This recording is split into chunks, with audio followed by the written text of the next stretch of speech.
Good morning. I can't believe we're actually at lesson 6 already.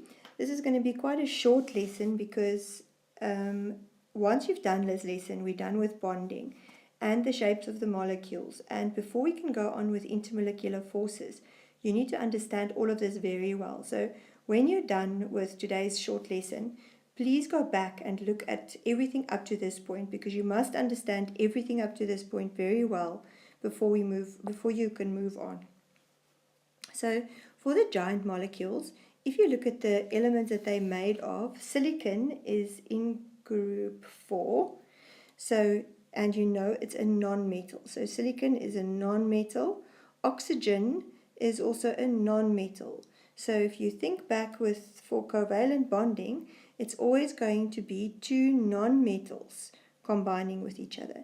So it's still covalent bonds, and that is super important that you need to know here. It is still covalent structures, and these bonds are intramolecular bonds. So they're between the atoms still. So if you look at the bond here between that silicon and oxygen atom there, remember bonds are only between two atoms at a time. If you look at that bond there, it's a strong covalent bond. They're sharing electrons, those orbitals are overlapping, and it forms a strong covalent bond. Now, if you look at this molecule, it doesn't form small molecules like when we saw with carbon dioxide where we have CO2, and that's my whole molecule. These molecules, these are called simple molecules, and those are the ones we've looked at already. So they're not like that. They are huge molecules, okay, relatively huge molecules, because they contain a lot of atoms. Now, we don't expect you to know the cut-off point. You need to know that these three substances are form giant molecules. So it's silicon dioxide, diamond, and graphite that will always form giant molecules.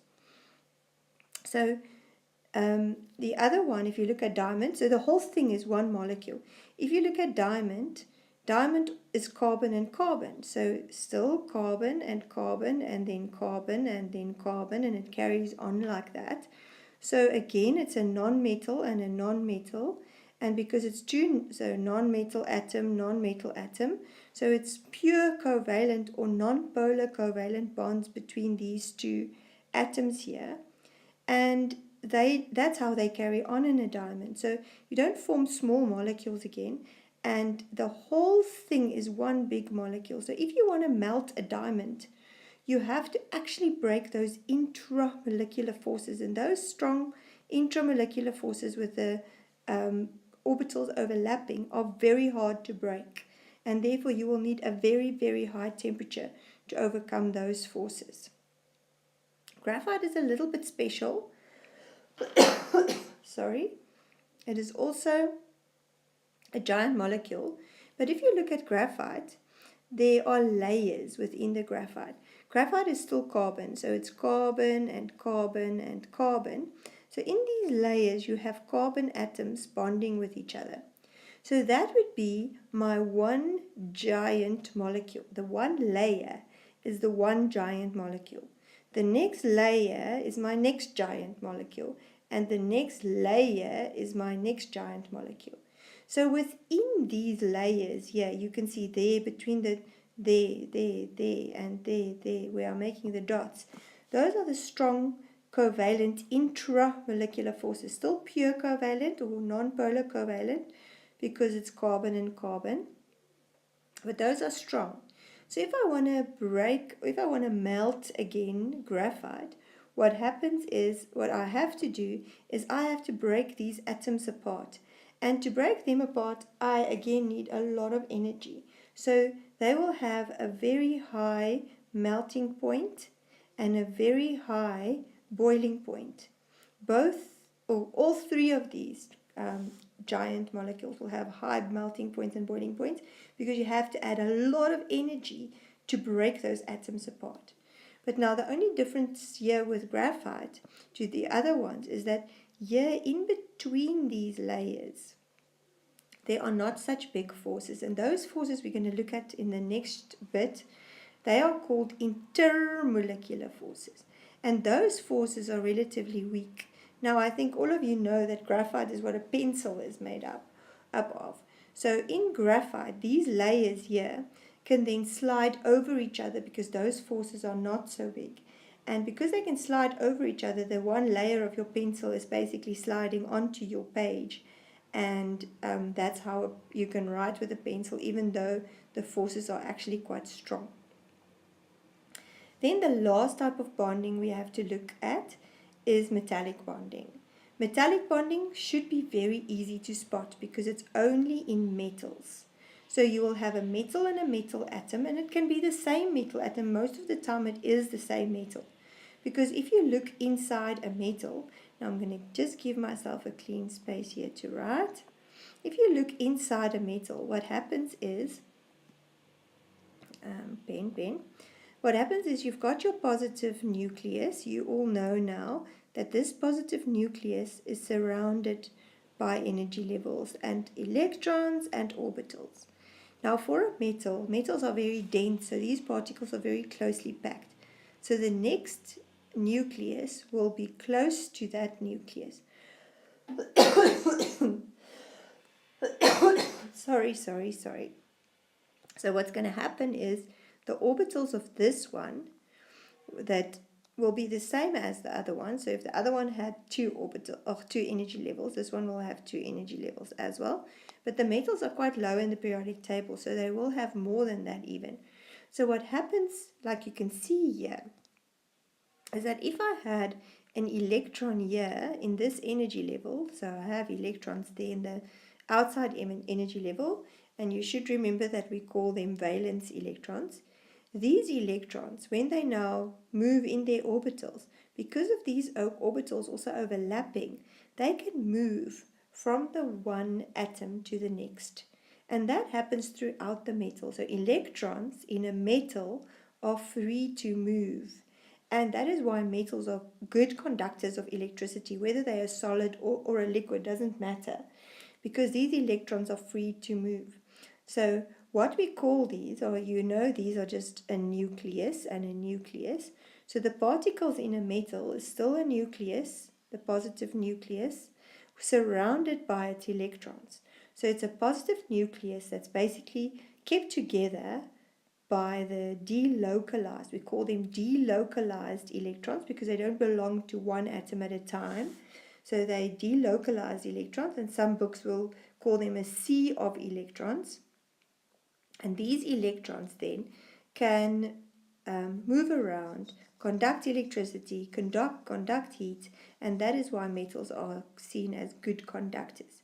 So if we look at your notes, that's exactly what they are showing you here. So you can see here that there are positive nuclei, and then those valence electrons on the outside can move, and that, like I said before, they call them a sea of delocalized electrons. But I want you to quickly focus on the particles here. Particles is just a general name. You're a particle, I'm a particle, an atom is a particle, an ion is a particle. So it's just a general name that we use for atoms, ions, molecules, and all those things. So everything is a particle. We've discussed this in class already. So now what you need to focus on, because it's important for the next section, is when we look at the different types of bonding, metallic bonds.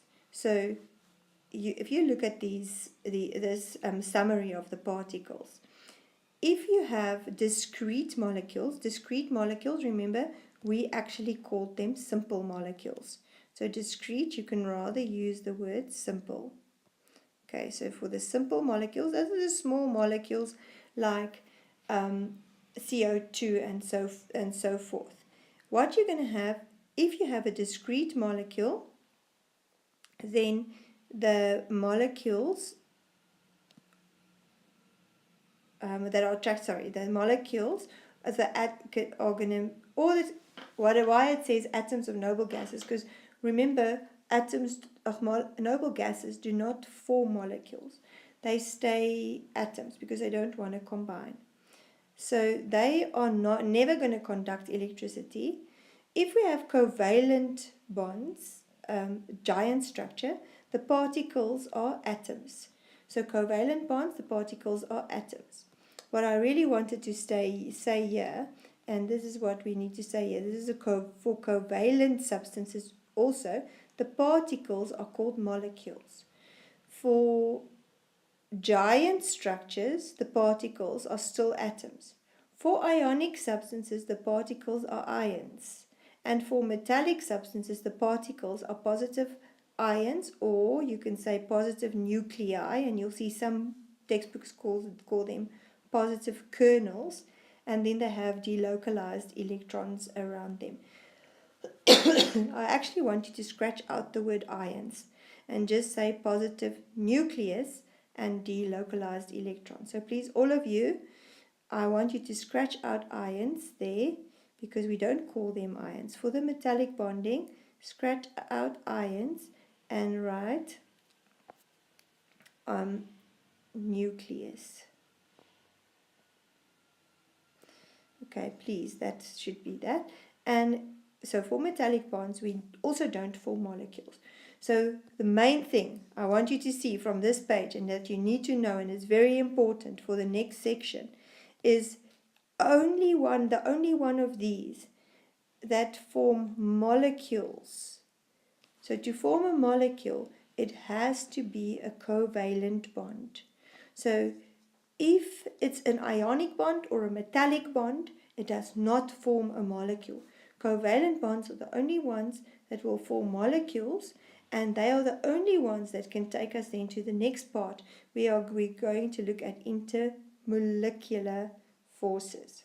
Alright, so that's that for today. But like I said, please, you have to do the exercise that it tells you in the lesson, and also go and re-look at everything, because before you go on to intermolecular forces, you have to understand everything up to page 221, actually 222, very well.